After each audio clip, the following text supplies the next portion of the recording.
सिंधुराज जयद्रथ के जन्म काल में ही आकाशवाणी ने यह सुना दिया था कि यह बालक क्षत्रियों में श्रेष्ठ और शूरवीर होगा, परंतु अनंत समय में कोई क्षत्रिय वीर शत्रु होकर क्रोधपूर्वक इसका मस्तक काट लेगा।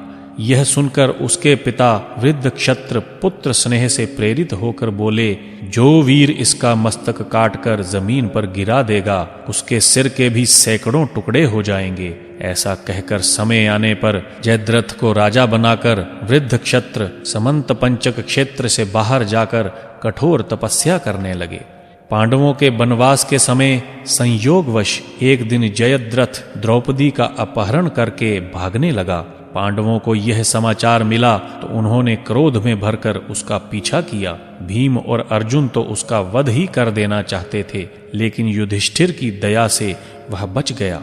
अपने इस अपमान का बदला लेने के लिए जयद्रथ ने भगवान शंकर की तपस्या की। फलस्वरूप भोलेनाथ ने प्रसन्न होकर उसे इतना वर दे दिया कि तुम केवल एक दिन युद्ध में महाबाहु अर्जुन को छोड़कर अन्य 4 पांडवों को आगे बढ़ने से रोक सकते हो। इस वरदान के प्रभाव से जयद्रथ सुभद्रा कुमार अभिमन्यु का वध होने में निमित्त बन गया।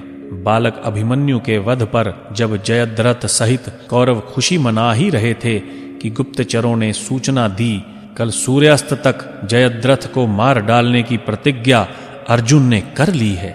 बस जयद्रथ की शूरवीरता जाती रही। वह अपने प्राण बचाने का उपाय खोजने लगा। दुर्योधन की प्रार्थना पर द्रोणाचार्य ने एक शकट व्यूह की रचना करके भूरिश्रवा, कर्ण, अश्वत्थामा और कृपाचार्य जैसे महारथियों के साथ 1,00,000 घुड़सवार, 60,000 रथी, 14,000 गजारोही, 21,000 पैदल सेना के बीच जयद्रथ को 6 कोस पीछे खड़ा कर दिया। अन्य महारथी युद्ध भूमि के मुहाने पर खड़े होकर जयद्रथ की रक्षा करने लगे।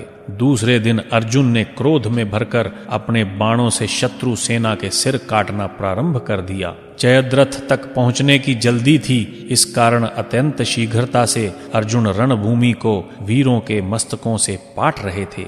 अर्जुन जयद्रथ के पास सूर्य अस्त तक कदापि न पहुंच पावे, इस उद्योग में पूरी कौरव सेना तथा दुर्योधन, द्रोणाचार्य, कृपाचार्य और कर्ण इत्यादि महारथी लगे हुए थे। अश्वविद्या में कुशल भगवान श्री कृष्ण घोड़ों को जयद्रथ की रथ की तरफ हाँक रहे थे। मार्ग में कौरव वीर यथाशक्ति उन्हें रोकने का प्रयास कर रहे थे।